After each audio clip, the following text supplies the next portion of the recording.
नमस्ते बच्चों, online classes में आपका स्वागत है। आज हम कक्षा 8 में संस्कृत विषय पढ़ रहे हैं। तो हमारे पाठ चल रहा था 10वां, जो हम पढ़ चुके थे। उसका हिंदी अनुवाद भी कर लिया था, आपने कॉपी में कर लिया होगा और उसका अभ्यास भी किया होगा वापस। आज हम इसके अभ्यास प्रश्न देखते हैं। तो सभी अपनी अपनी पुस्तक खोल लेंगे और उसमें देखेंगे प्रश्न।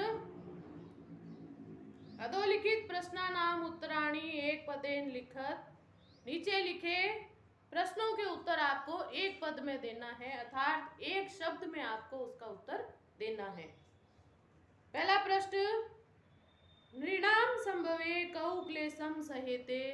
मनुष्य को जन्म देने में, उत्पन्न करने में कौन क्लेशम यानी कष्ट का अनुभव करते हैं। तो ये हमने श्लोक में पढ़ा था। ये दूसरे श्लोक में कि मनुष्य को जन्म देने में उसके माता पिता क्या है, अत्यधिक कष्ट का अनुभव करते हैं। तो हम इसका उत्तर लिखते हैं।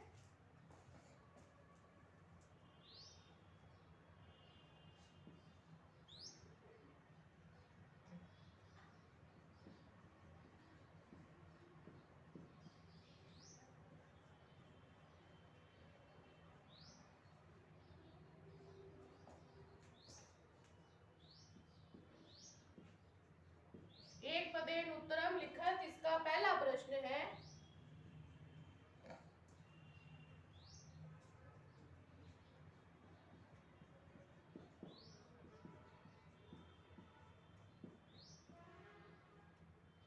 नृणाम संभवे कौ क्लेशम सहेते। कौन कष्ट का अनुभव करते हैं? तो एक शब्द में हमारा उत्तर होगा माता पितरौ, यानी माता और पिता। माता और पिता। अगला हमारा प्रश्न है, कीदृशम जलम पीबेत। कैसा जल पीना चाहिए, अर्थात कैसा जल पीना चाहिए। कैसा आया हुआ इसमें?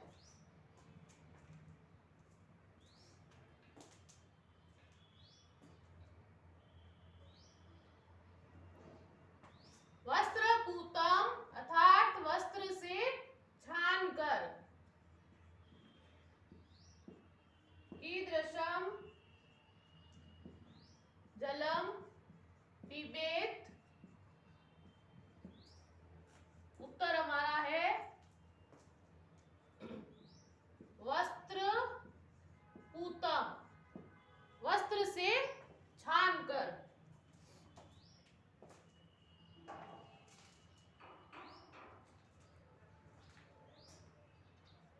अगला प्रश्न है हमारा, नीति नवनीतम पाठः कस्मात् ग्रंथात् संकलित। नीति नवनीतम पाठ है, ये क्या है, किस ग्रंथ से संकलित किया गया है, अर्थात लिया गया है। ये मैंने पाठ परिचय पढ़ाया था, तब मैंने आपको अच्छे से बताया था कि आप अगर इस पाठ का, श्लोक का अनुवाद करना आ जाए तो प्रसंग में भी आप ये लिखोगे कि प्रस्तुत श्लोक मनुस्मृति से लिया गया है। तो इसमें आप क्या लिखोगे, कहाँ से लिया गया है? मनुस्मृति से। प्रश्न लिखते हैं पहले इसका। नीति नवनीतम पाठः कस्मात् ग्रंथात् संकलितः।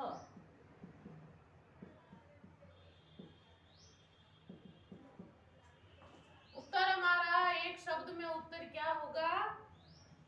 मनुस्मृते। तो फिर कह रही हूं, ये ध्यान रखोगे आप, इसका प्रसंग लिखने में आपके ये काम आएगा। अगला हमारा प्रश्न है, दुःखः किं भवति।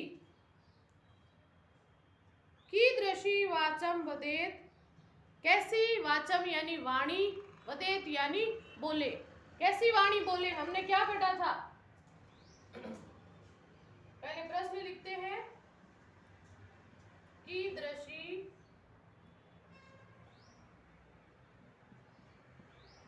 वाचम वदेत, अर्थात कैसी वाणी बोले। उत्तर हमारा है सत्यम पूताम, सत्य से पवित्र अर्थात सच्ची वाणी। अगला प्रश्न हमारा है,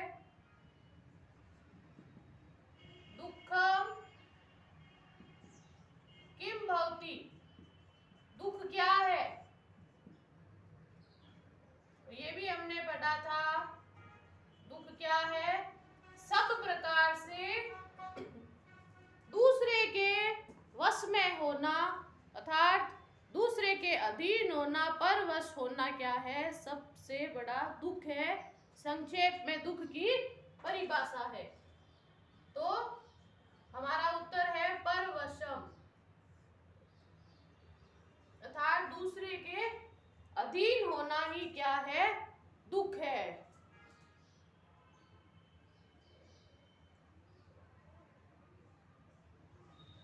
अगला प्रश्न देखते हैं, आत्मवशम किम भवति, और आत्मवश अपने अधीन होना, स्वतंत्र होना क्या गया, कहा गया है? वो कहा गया है सुख। आत्मवशम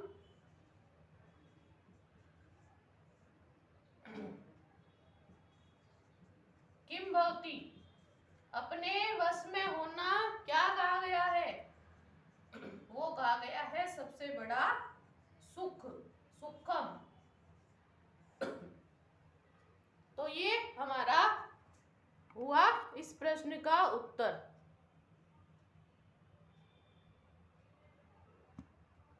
अगला प्रश्न देखते हैं, 6, कीदृश कर्म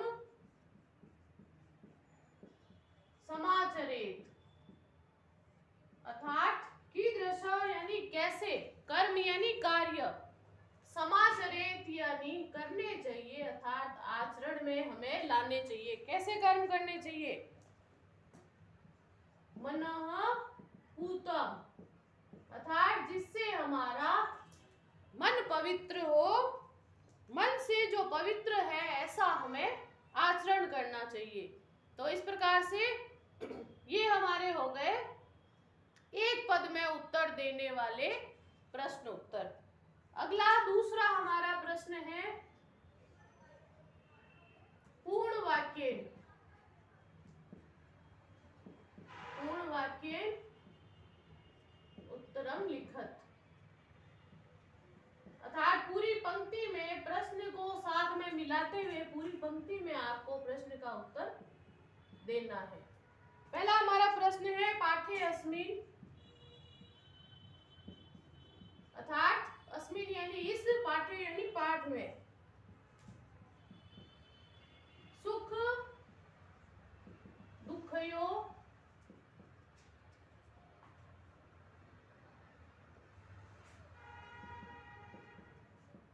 लक्षण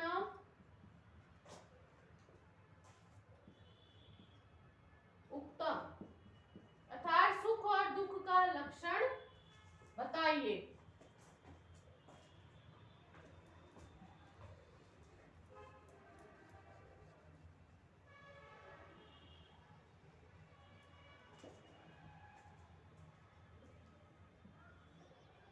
देखते हैं,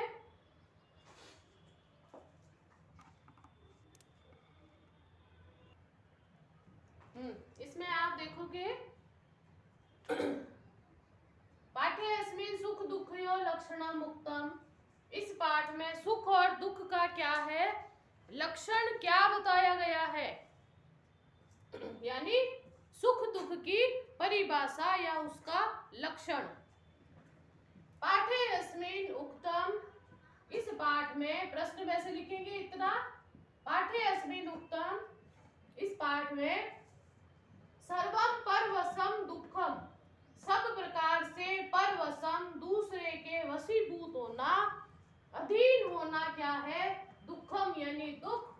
सर्वम आत्मवशम च सुखम अस्ति, और सब प्रकार से अपने वशीभूत होना, अपने वश में होना ही क्या है? सुख है। तो ये पहले प्रश्न का उत्तर इस पाठ में बताया गया है। सब प्रकार से परवश होना दुख, और सर्वम आत्मवशम च सुखम। अगला प्रश्न है, वर्ष सते अपि कस्य निष्कृति कर्तुम न शक्या। वर्ष सतई, सतई यानी 100, वर्ष यानी वर्षों, 100 वर्षों में भी किसका हम निस्तार नहीं कर सकते, अर्थात किसका ऋण हम नहीं चुका सकते 100 वर्षों तक भी। तो वो हमने पढ़ा था, माता पितरौ, अर्थात माता पिता नृणाम यानी मनुष्य को जन्म देने में यह क्लेशम सहते, जो कष्ट सहते हैं, तस्य यानी उसका निस्तार हम 100 वर्षों में भी नहीं कर सकते। तो इतना आपको स्वयं लिखना है, बाकी आप प्रश्न में से लिखोगे। वर्ष सतई अपि माता पितरौ, यहाँ से माता पितरौ नृणाम संभवे यह क्लेशम सहेते तस्य निष्कृति, यहाँ से आप प्रश्न से लिखोगे तस्य निष्कृति वर्ष सतेरपि कर्तुम न शक्या, उसका क्या है ऋण या निस्तार हम सैकड़ों वर्षों तक 100 वर्षों तक भी नहीं चुका सकते। अगला प्रश्न है हमारा, ग त्रिषु तुष्टेषु तपः समाप्यते। त्रिषु यानी तीनों के, तुष्टेषु यानी संतुष्ट होने पर, इन तीनों के संतुष्ट होने पर, तपः यानी हमारी तपस्या, समाप्यते समाप्त हो जाती है, अर्थात सफल हो जाती है। किन तीनों के प्रसन्न होने पर क्या है? हमारी तपस्या सफल हो जाती है। वाक्य अस्मिन् त्रयः के सन्ति, इस वाक्य में वह तीन कौन से हैं, कौन कौन है? तो वाक्य अस्मिन्, आप उत्तर में अपने ये प्रश्न का ये भाग भी लिखोगे, त्रिषु तुष्टेषु तपः समाप्यते। मैंने केवल इतना ही लिखा है, वाक्य अस्मिन्, इस वाक्य में वह तीन माता पिता और क्या है? गुरु है। वो तीन कौन कौन है जिनके प्रसन्न होने पर हमारी तपस्या सफल हो जाती है? तो वो है माता पिता और गुरु। तो इस तरीके से ये आप उतार लीजिए, फिर आगे देखते हैं हम।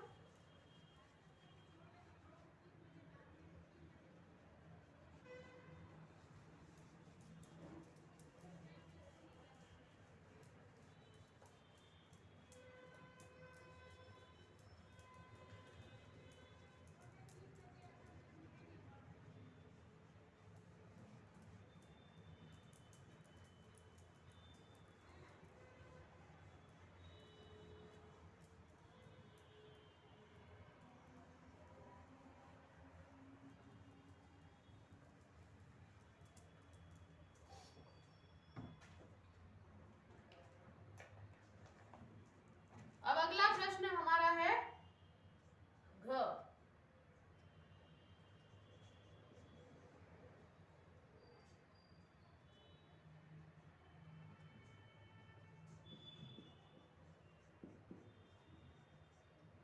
अस्माभिः कीदृशं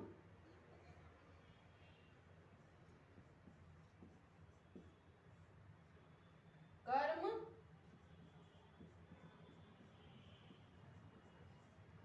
कर्तव्यम। अस्माभिः यानी हमारे द्वारा, कीदृशम यानी कैसे कर्म, कर्तव्यम यानी करने चाहिए, हमारे द्वारा कैसे कर्म करने चाहिए।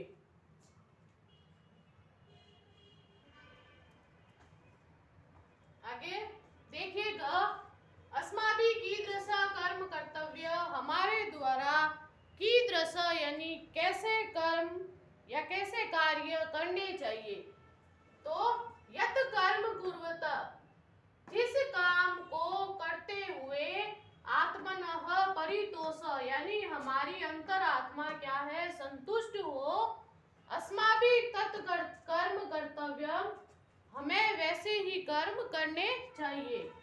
यत् कर्म कुर्वतः, जिन कर्मों को करते हुए हमारा हृदय या हमारी आत्मा संतुष्ट हो, तो हमारे द्वारा वही कर्म क्या है, करने चाहिए। तो लिख लीजिए ये। अगला प्रश्न है, अभिवादनशीलस्य कानि वर्धन्ते। अभिवादन आदि अर्थात बड़ों को प्रणाम आदि करने वालों की क्या वृद्धि होती है, उनकी कौन सी चीजें बढ़ती है?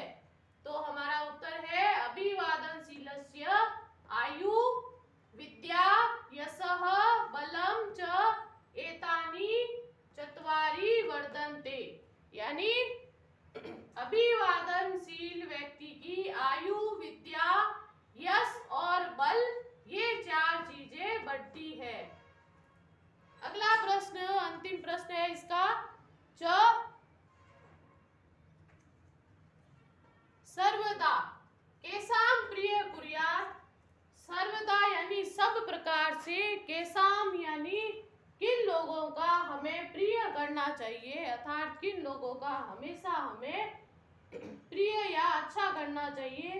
तो वो है माता पितरोः, माता पिता, गुरुश्च, और गुरु का हमेशा प्रिय करना चाहिए। माता पितरो गुरुश्च सर्वदा प्रिय कुर्यात्, इन तीनों का हमें हमेशा प्रिय करना चाहिए। उतार लीजिए ये।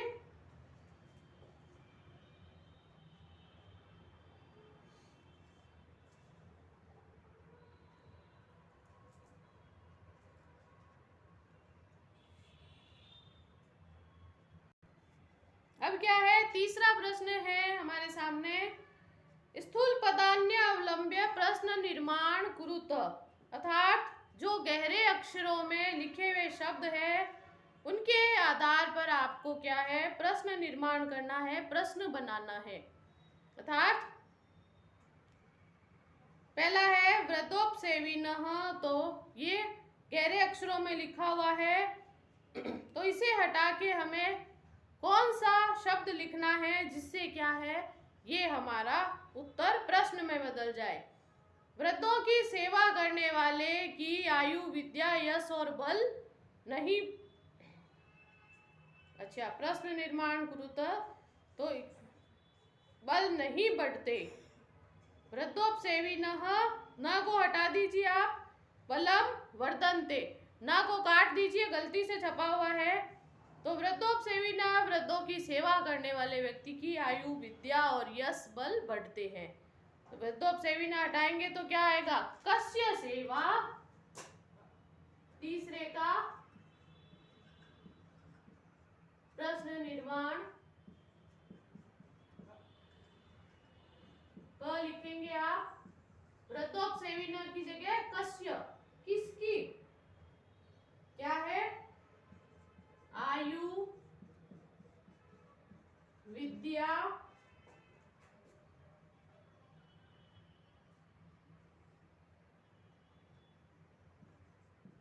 यशो बलम वर्धन्ते, अर्थात किसकी आयु विद्या यश और बल बढ़ते हैं। प्रश्न बन चुका है। वृद्धोपसेविना की जगह हम लिख देंगे कस्य, तो ये हमारा प्रश्न बन जाएगा। प्रश्नवाचक चिन्ह अवश्य लगाओगे। अगला हमारा है, मनुष्य सत्यपूताम वाचम वदेत। मनुष्य सत्य से पवित्र वाणी बोले।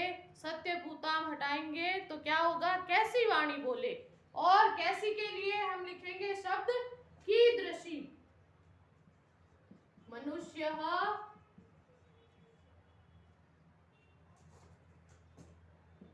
कीदृशी, कैसी, अर्थात कीदृशीम वाचम वदेत, मनुष्य कैसी वाणी बोले, प्रश्नवाचक चिन्ह। अगला है, त्रिषु तुष्टेषु, इन तीनों के संतुष्ट होने पर सर्व तपः समाप्य सारे तप समाप्त हो जाते हैं, अर्थात सफल हो जाते हैं। तो शब्द में हटाना है तपह। तो तीनों के संतुष्ट होने पर सारे क्या समाप्त हो जाते हैं, क्या के लिए आ जाएगा, किम त्रिषु तुष्टेषु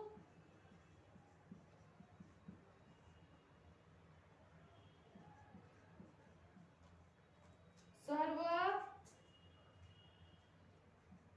इन तीनों के संतुष्ट होने पर सारे क्या पूर्ण हो जाते हैं, समाप्त हो जाते हैं। सर्वम किम समाप्यते। तो ये हमारे प्रश्न बन चुका है। अगला देखते हैं। माता पितरौ नृणाम संभवे अकथनीयम क्लेशम सहते। माता पिता मनुष्य के जन्म पर अकथनीय अर्थात न कहने योग्य कष्ट सहते हैं। माता पिता को हटाना इसमें, तो माता और पिता द्विवचन है, तो क्या आ जाएगा, दो जनों के लिए गौ। गौ नृणाम संभवे अकथनीयम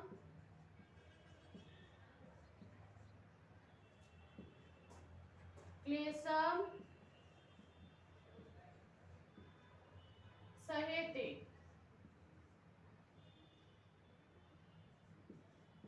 कौन दोनों मनुष्य के जन्म पर अत्यधिक कष्ट उठाते हैं। बन गया प्रश्न। अगला देखते हैं। तयो नित्य प्रियम कुर्यात्। उन दोनों का, तयो यानी उन दोनों का हमें नित्य प्रिय करना चाहिए। तो तयो को हटाएंगे तो कयो, किन दोनों का नित्य प्रियम कुर्यात्।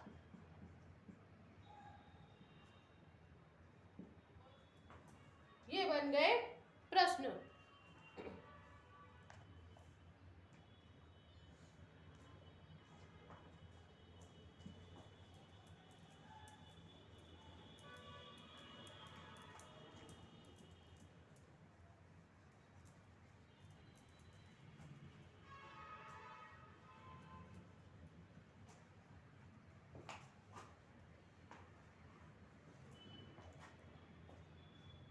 अगला है संस्कृत भाषया वाक्य प्रयोगम कुरुत। संस्कृत भाषा में क्या है, वाक्य में प्रयोग करने हैं, अर्थात जिसमें विद्या शब्द है वो वाक्य बनाना है। तो लिखिए आप चौथे का क। छोटे छोटे सरल सरल वाक्य बनाने हैं। विद्या ददाति विनयम। विद्या विनम्रता देती है। अगला हो गया तपः। स वने तपः करोति। वह वन में तपस्या करता है। फिर है समाचरेत्। सदा, समाचरेत् यानी आचरण करना। सदा सत्यम समाचरेत्। हमेशा सत्य का आचरण करे। अगला है परितोषः। यत् कर्म, जिस कर्म को कुर्वत यानी करते हुए, अंतरात्मनः यानी हमारी अंतरात्मा क्या है, परितोष यानी संतुष्ट हो। ततः कर्म, वैसा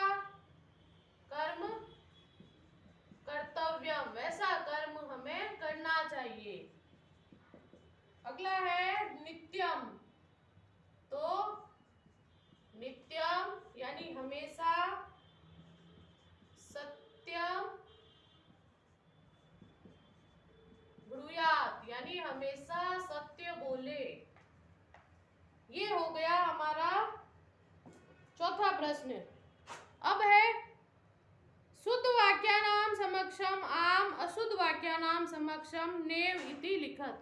जो वाक्य मैं बोल रही हूँ, जो वाक्य सही लगे उसके आगे आम लिखना है यानी हाँ, और जो वाक्य गलत है, गलत लिखा हुआ है, उसके लिए हम लिखेंगे नेव यानी नहीं। तो पहला है अभिवादनशीलस्य किमपि न वर्धते। अभिवादन करने वालों का किमपि यानी कुछ भी क्या है, नेव वर्धते कुछ भी नहीं बढ़ता है। तो ये वाक्य क्या है, गलत। तो इसमें हम क्या लिखेंगे, नेव यानी नहीं, ये सही नहीं है।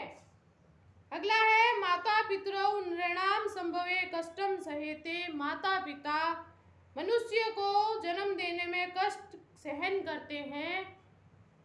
तो ये क्या है, सही, कष्ट सहन करते हैं। इसमें लिखेंगे हम आम यानी हाँ।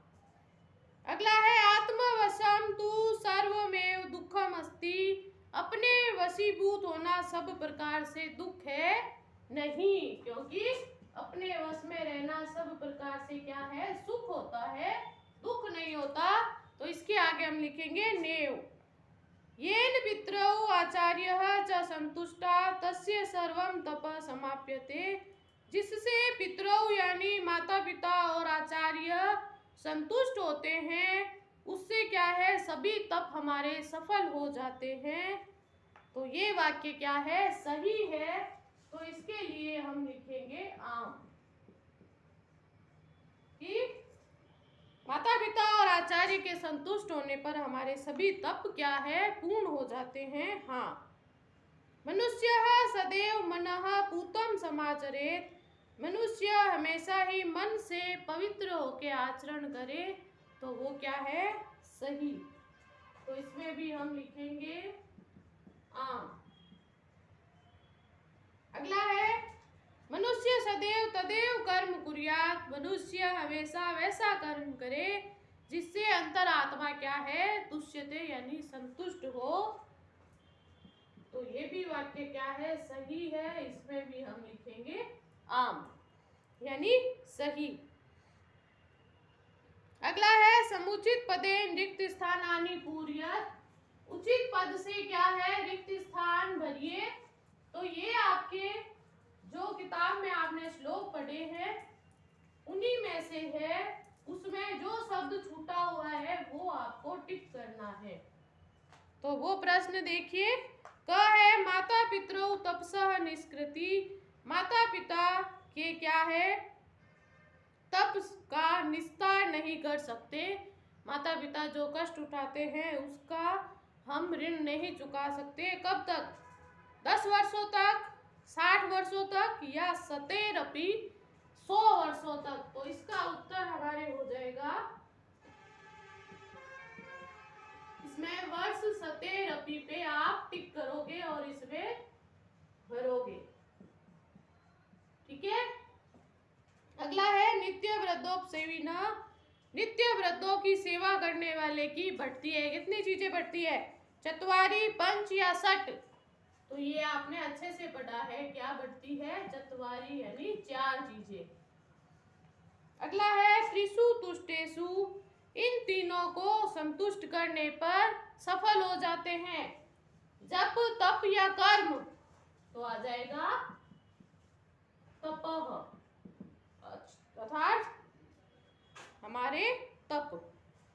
एतत् विद्यात्, ये जाने सुख दुख के लक्षण। किसमें, शरीर से, संक्षेप में या विस्तार से। तो इसका हमने आंसर पढ़ा समासेन यानी संक्षेप में ये सुख दुख के क्या है, लक्षण। फिर है दृष्टिपूतम न्यसेत। क्या है, दृष्टि से पवित्र रखे हाथ, पैर या मुख। क्या पढ़ा था हमने, पादम अर्थात पैर। मनुष्य माता पिता और आचार्य की सब प्रकार से क्या करे, प्रिय। तो प्रिय पे टिक करोगे आप। फिर है उचित अव्यय से वाक्य पूर्ति कीजिए। 7वां प्रश्न है उचित तयोः उन दोनों का हमें क्या करें, नित्य प्रियम। क में आ जाएगा नित्यम। कर्म करे करिष्यति, कर्म करे यादृशम यानी जैसा। वर्ष सतेरपि सैकड़ों वर्षों तक, अपि यानी भी, सैकड़ों वर्षों तक भी हम उसका कर्ज नहीं चुका सकते। तेषु, तेषु के बाद आएगा एव, वे ही, एव यानी ही, वे ही तीनों तप समाप्त हो जाते हैं। राजा तथा प्रजा, तो तथा से पहले आएगा यथा, जैसी, जैसे राजा, तथा यानी वैसी प्रजा। यावत यानी जितने, सफल न भवति जितने सफल नहीं होते हैं, यावत के साथ आता है हमेशा तावत, तो अंत में ये आप भरोगे तावत। एक बार फिर से देख ले, तयो नित्य प्रिय कुर्यात्, यादृश कर्म करिष्यति तादृशम फलम प्राप्स्यसि। जैसा और तैसा, ये एक साथ आते हैं। वर्ष सतेर अपि, तेषु एव त्रिषु तुष्टेषु, यथा राजा तथा प्रजा, यावत सफल न भवति तावत परिश्रम कुरु। जब तक सफल ना हो तब तक परिश्रम करो। तो कुछ शब्द ये एक साथ आते हैं इस प्रकार से। ये आपके अंतिम प्रश्न भी हो गया अव्यय संबंधी। अब आप इसका गृह कार्य साफ सुंदर लिखावट में पूर्ण करेंगे। ये हमारे 10वां पाठ हो गया। कॉपी में करना है आपको। धन्यवाद। अगली कक्षा में हम अपना अगला काम देखेंगे। धन्यवाद।